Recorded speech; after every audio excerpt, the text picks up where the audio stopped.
I started when I was 11 years old. I went to school in Edmonton there, and that would have been in 1961 till 68, and then I finished, just a second.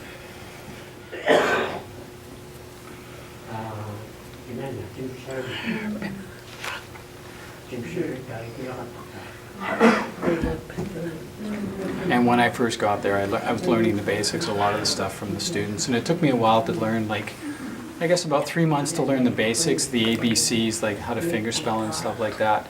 But after about 3 months, I really started picking up the language very, very quickly. So that was great for me. And then 1968, like I said, I was there till 68. Came back home, and then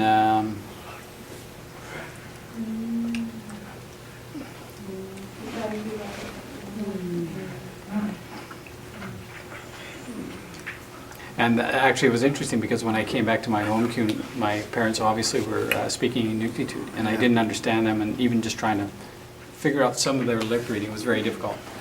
So as a result of that, we actually, right at that time, started creating home signs or signs that were based on Inuktitut.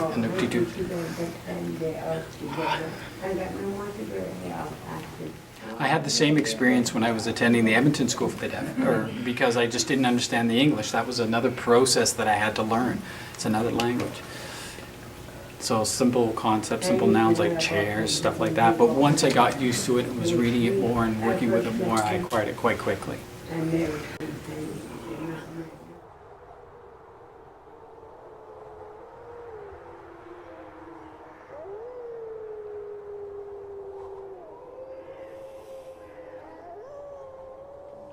The hearing impaired, the deaf people were finally, we've been waiting all those years, and they said, we need some help, and how can we get some help? And in 2006, we were so grateful when they finally got together, and what they can do, and a couple of great people we know now. One of our favorite people now, Dr. McDougall and Michelle McDougall, who started that project in 2006, and we will forever be grateful. And these children that will be coming up in the future in Nunavut, if they are deaf, they will forever be grateful to Dr. McDougall and Michelle. I know that. I'm never going to forget that, and I will make sure that they be recognized for their work as well. It's important work, and we are truly appreciative that we can finally start getting help for hearing impaired, at least hearing impaired, the deaf people.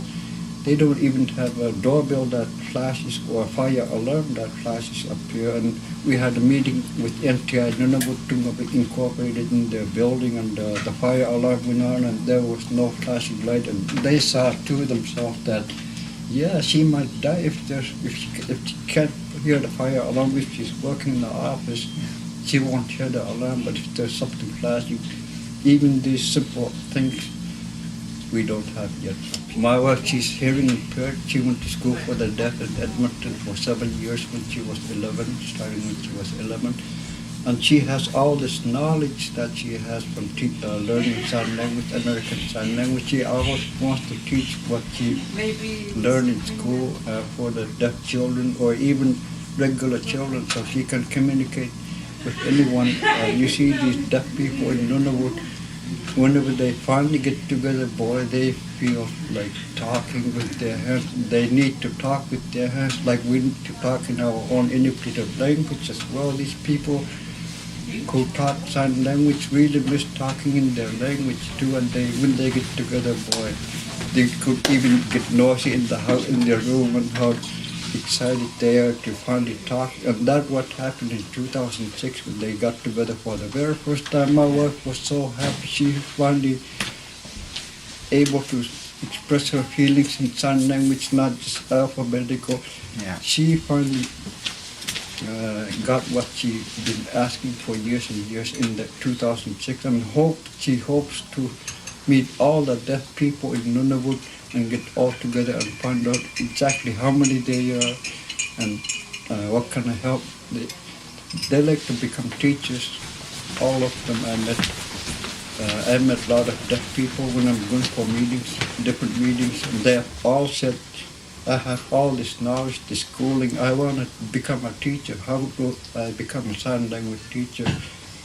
There's no such thing, and even myself, I don't know how to begin to have the hearing impaired or the deaf become teachers. I think you would have to go to art college.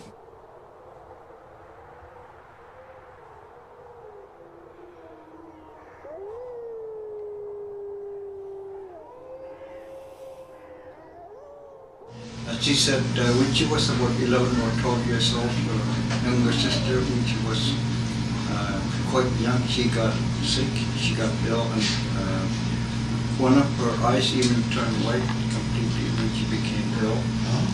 And she was able to hear and she was able to talk when she was quite small. She was talking away quite a bit too much. When she got sick, she lost her ability to talk. She had meningitis. Later on, they found out it was meningitis. From there, she lost her hearing. When she lost her hearing, she lost her ability to talk, communicate. So, so that happened when she was small. Yeah. So does she remember all this? Yes. Yes, she remembers all. And so where did she go then to? Was the doctor they went to? Khangata shumi tikit khatta le daw shumi de wala tel shumi le doktor takalaw shumi mat kapi de daw shumi de doktor takuliyo kami kapi de daw shumi tema pijumi de daw shumi.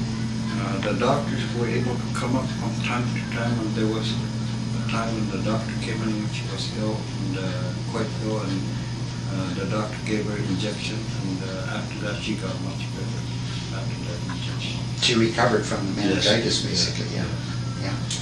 Tamani, Anya, Tamani, Anya, out of the door, by Tamani, we have Aka au nakti daw shumi to tamani to kasuli to pala ta doktor ni pijumi de daw shumi de pijumi zaman anak-anak gadaan katiga katak tutigo aku temi ikut kalau semua tak cuma ni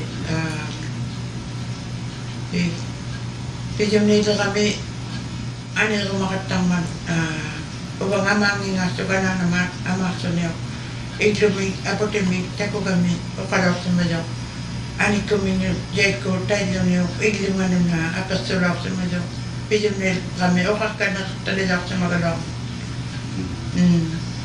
When she was ill, she recovered after that injection, and she was starting to feel better.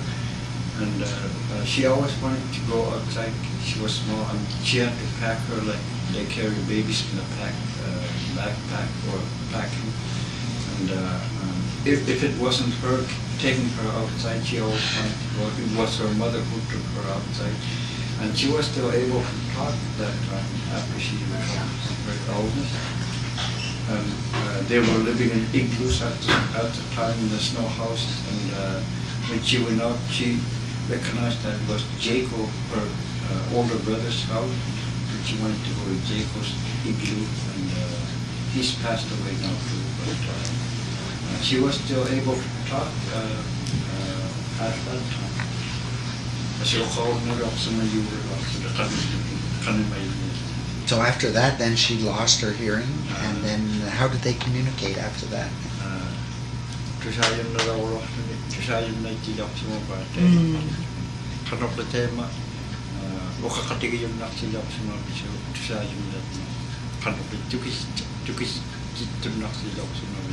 mana doktor kata sutigo. Doktor doktor kata memang emang majakan kami. Kita ko maguni, nira jo maguni. Sujo maguni. ani yung magumit. Okay. Ukto ka katalaw sa katinod daw, ukto ka katalaw sa majubo. Ang makanitinig, ito kasi ko na sa Okay, yeah. When she lost her ability to talk and her hearing, she was able to show some signs that she wanted water or tea. Awesome When signs. they picked it up what her signs were, then they started teaching her you're gonna go get Other she used to say she wants to go out and ask and stuff. They started learning this as she lost her hearing, and they started learning from her first what she wanted, and they just come for tea, or water. So maybe tell her again, and then she maybe remember it. It's very interesting.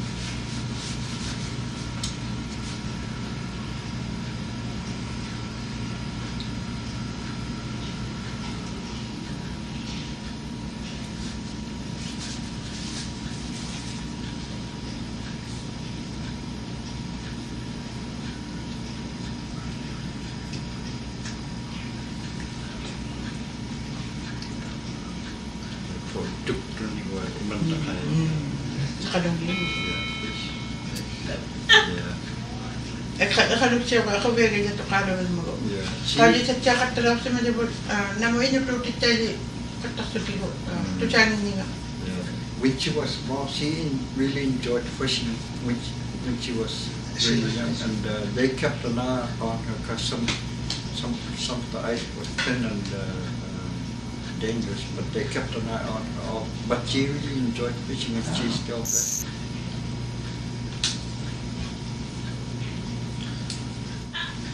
Yeah, she still enjoys fishing. But she remembers she always used to beat her ball and chain. So when she was speaking before she got sick, she was speaking Inuktitut. Inuktitut ako nagtatakot sa mga yung Inyok dito. O kakayulak sa mi, kanimalaw sa mga, inyok dito kakatalaw sa mga, dahil sa mga nasi, kalunan dito siya katakalaw sa ito, kalunan na katangin dito, o kakayulak sa mga. Okay, she learned the ability to speak Inuktitut. That's when she lost her hearing, when she was living at the same Yeah, but she wasn't speaking English. It was Inuktitut. No, Inuktitut only. But she couldn't hear English before she lost her hearing. Oh, okay, yeah. But she was talking in Inuktitut, and that was her first language, actually.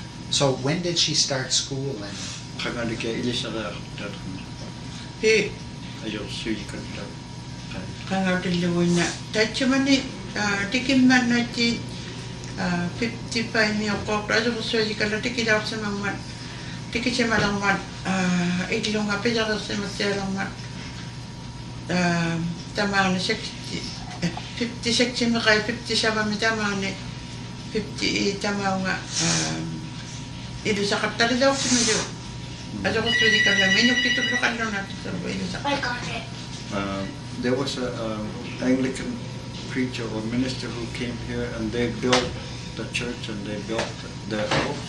After their house was built and after they settled down, he started teaching her Inuktitut and English as well. That was she was learning. so how old would she be then? Katsinike ako yung kalatsuniro sa gabi. Katini kaya ako nung Five kilo. kalatsuniro. 15 inuro sa Paano tayo?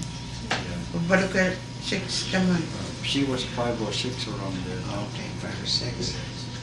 So he was teaching her. Yeah.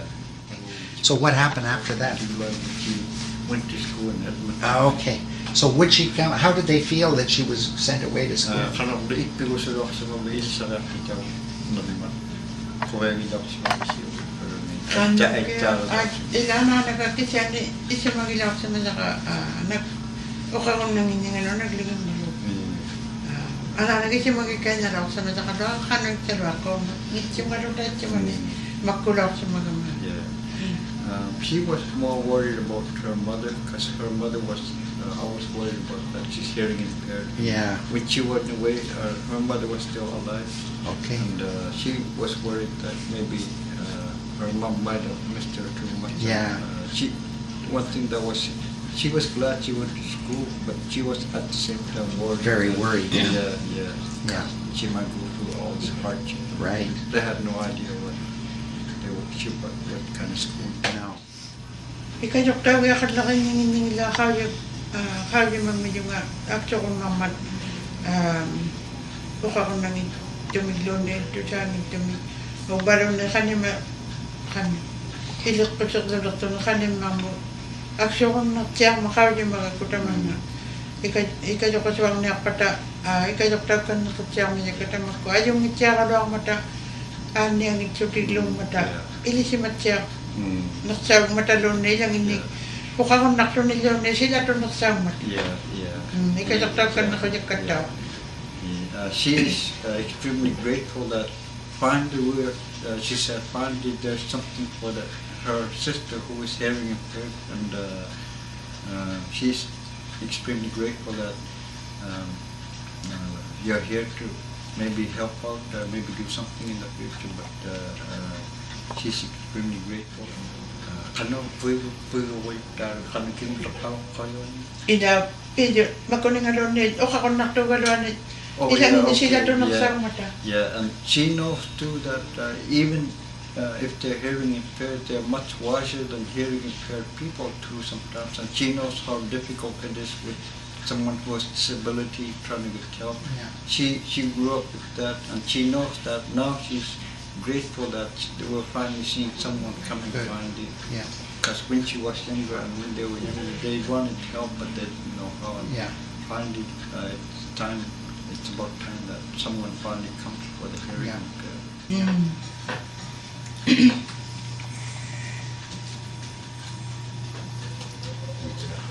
Good. Anything more?